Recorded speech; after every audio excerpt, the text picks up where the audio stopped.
Nicole is a very outgoing and most of the time happy child. For her young age, she's a little sarcastic, and she likes cooking. She actually enjoys doing arts and crafts. We started to get worried when she'll tell her, Mom, my head hurts, I don't feel good.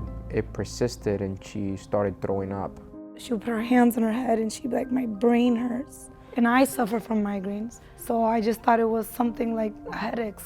We went to urgent cares, we went to her doctor, and everybody would just tell me, just give her Tylenol, she's gonna be okay. So that weekend, my husband said again, let's take her to Nicholas Children's. And that's when, in the emergency room, a doctor saw in her eyes that something was wrong. He saw swelling in her eyes, and that's when he sent for her to get a CAT scan.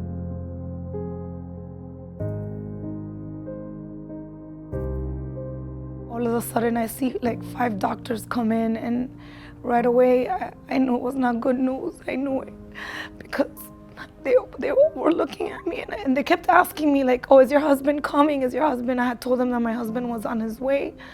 The minute she called me, hey, the doctors need you to come over here, and I dropped everything I was doing. I told, my boss, the client, hey, I have to go. It was a very scary moment. They told me that she had a mass in her brain, and I just had to sit down. I started crying when they told me. We sat down with the doctors. They wanted to do surgery right away, and they say, this tumor has to be operated, right away. We cannot wait, but there's too much swelling to go in there. And the best course of action right now, it's on a Friday, wait the weekend, put her on steroids, and first thing Monday morning when the swelling is down, go in and perform the surgery.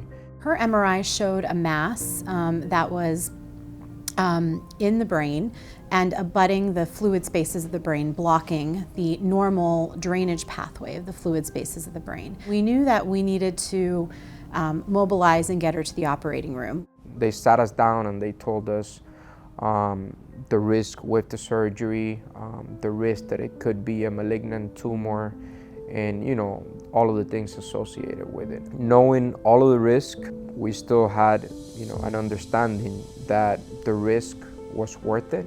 There was no better outcome, just to wait out and not have the surgery. We were happy that we were in the hands of a qualified neurosurgeon. We trusted her, based on the conversations that we had, the confidence that she instilled in us. And at that point in time, there was no other option for us but to go through with the surgery and hope for the best results. She ended up having something called ependymoma. And we know that ependymoma is a malignant brain tumor in children. We were able to completely resect it. And generally speaking, ependymomas do not respond to chemotherapy. So if you can get it all out, that's the best chance for cure. And we were able to get it all out. But then to ensure that the tumor does not recur, they always get a dose of radiation.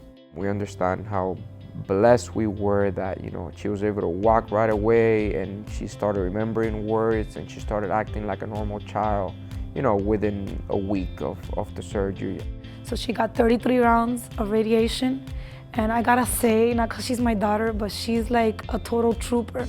She was 6 years old and she did all 33 sessions awake without moving, all by herself. She did not have to be put to sleep, not one time. When I was there were teenagers that did it, adults that did it, and they had to be put to sleep, and she did it awake every single time. Parents typically don't know brain tumors are the #1 solid tumor in children until they meet me in the emergency room or the ICU, which is not where you first want to hear that statistic. It's something that's not talked about very frequently because you have other cancers, breast cancer, colon cancer, lung cancer. These take precedence in the adult population. To me, it's an incredible privilege to be able to take care of these kids and see them come in and be so sick, and then see them flourishing in school, personally, years later. And so I think that's the best gift. We've told Dr. Niazi so many times that we owe her our life. We owe her our life because she was so amazing. She not only talked us through the whole thing, was so understanding, answered our questions. So I am forever grateful to Dr. Niazi, forever grateful, and to the team because they saved my daughter's life. I'm really happy that we got everything dealt with. Whenever my mom starts to talk about it, she starts to cry. I tell her, those better be happy tears because I'm still alive.